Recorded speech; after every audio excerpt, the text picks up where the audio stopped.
Hello, awesome artists. We are back again for another fall-inspired project.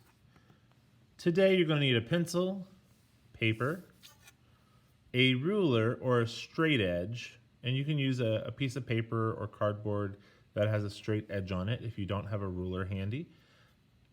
And you'll need either crayons or color pencils, okay? So we're going to start by putting a dot towards the center of our paper. And we're going to take our straight edge and we're going to go from the dot out to the edge. Dot to the edge. You want to make sure you go all the way. Now, when you hold your ruler, you might want to have your fingers kind of spaced apart, which will help stabilize your ruler so it doesn't slide on you. Paper will slide too, but rulers like to slide. I think it's because they're made of plastic. So I just space my fingers apart, and that helps the ruler stay in place. And I'm just going to go all the way around, and we'll count how many lines I have once we get them all made.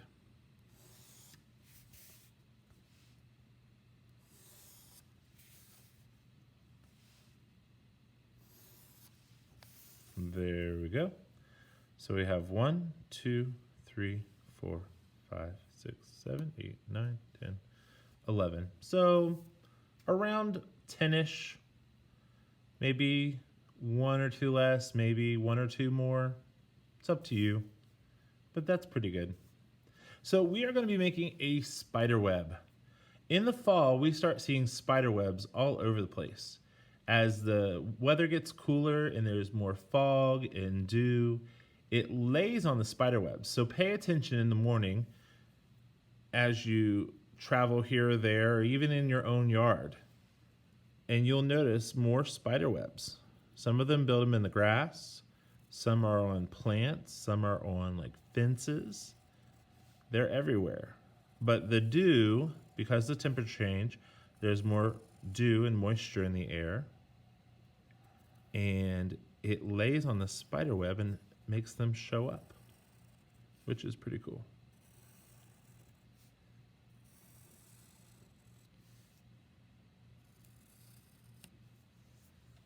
All right. So if you notice, I'm making a curved line. It's like a sad face. And when I go to the next section, I try to touch the edge right there as I make the next section.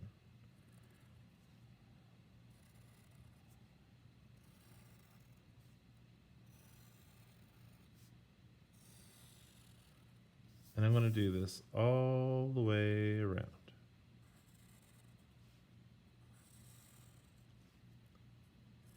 And if they don't meet exactly, it's okay. It's not the end of the world. Sometimes spider webs have little areas that are not quite perfect, and that's all right.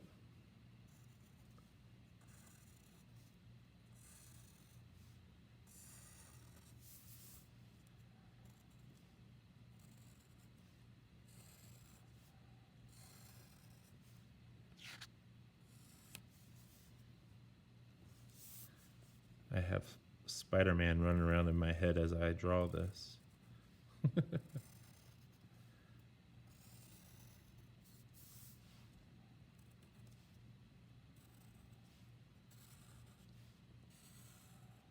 Now we're not actually making a spider in our picture, we're just doing the web. But I've started noticing that there's been a lot more fog lately, at least here in Middle Tennessee area, in the morning on my way to school. And I've been seeing all these amazing spider webs on the farmlands and stuff that I drive past, on the fences and in the weeds and different places. So that is kind of what has inspired me for my picture today. Now, what we're going to do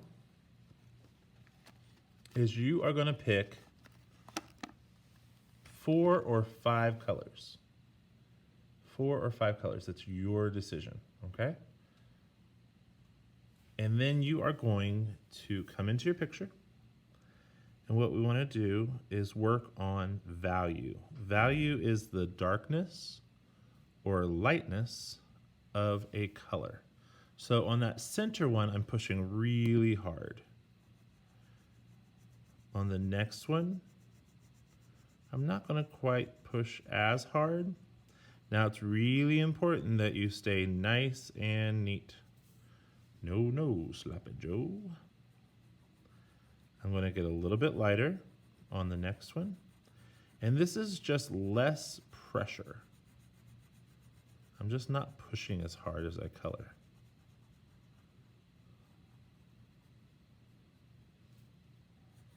I get a little bit lighter.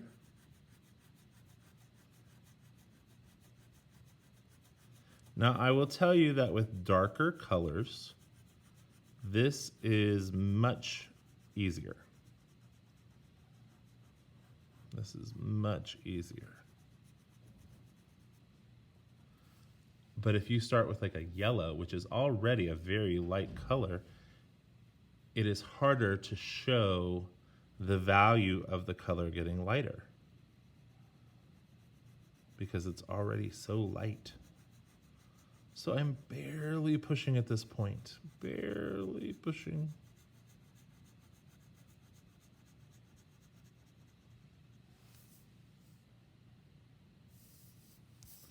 But you should be able to see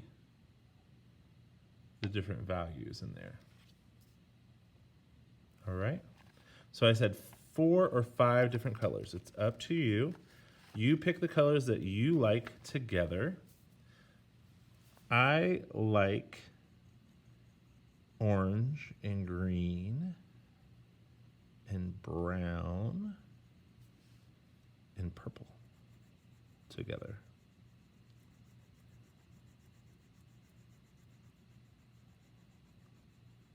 There was a time when that's all my paintings, I use those colors. I don't know why, I just did. I like those colors together and I did all my paintings like that. Then I got kind of bored of it. So I switched and used some other colors. But you pick the colors you want. If you want to use black or gray, that is A-okay, totally fine.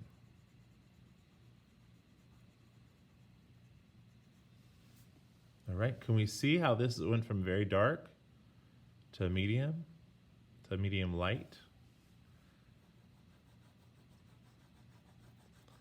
Now the thing about this is if you're going out and getting lighter and lighter and something doesn't seem quite right, like you can't seem to get it to go much lighter than you already have, you can always go back and make the color before it a little bit darker. You can't really make the color lighter, but you can make it darker. All right, it's a little bit lighter. So I could go back here and go over this green section one more time.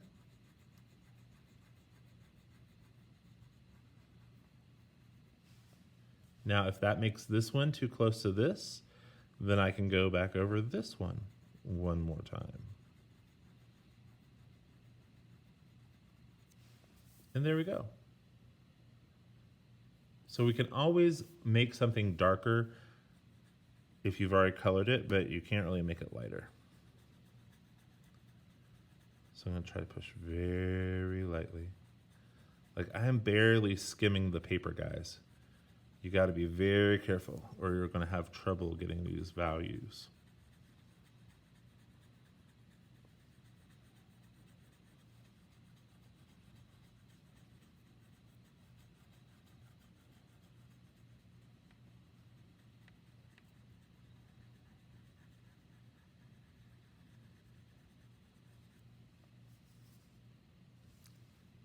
Last little section, I've got to push oh so lightly. But it worked. There's just a little bit of color there. So I'm going to do my other colors and then I'll start repeating my pattern, okay?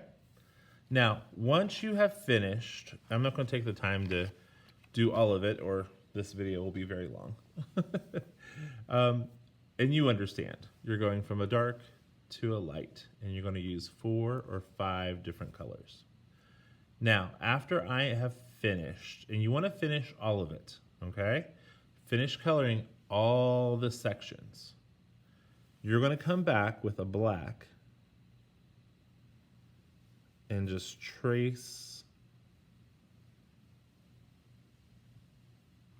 your lines.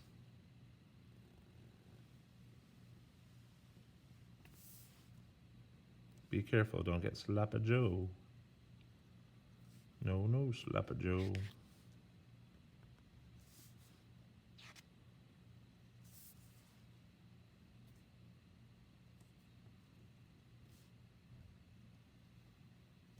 All right. Cool, huh? So after you've colored everything, then you use the black to trace your pencil marks to make that spider web stand out. But I think this is gonna look super, super cool. All right, have fun making your fall spider web, and I will see you soon. Bye-bye.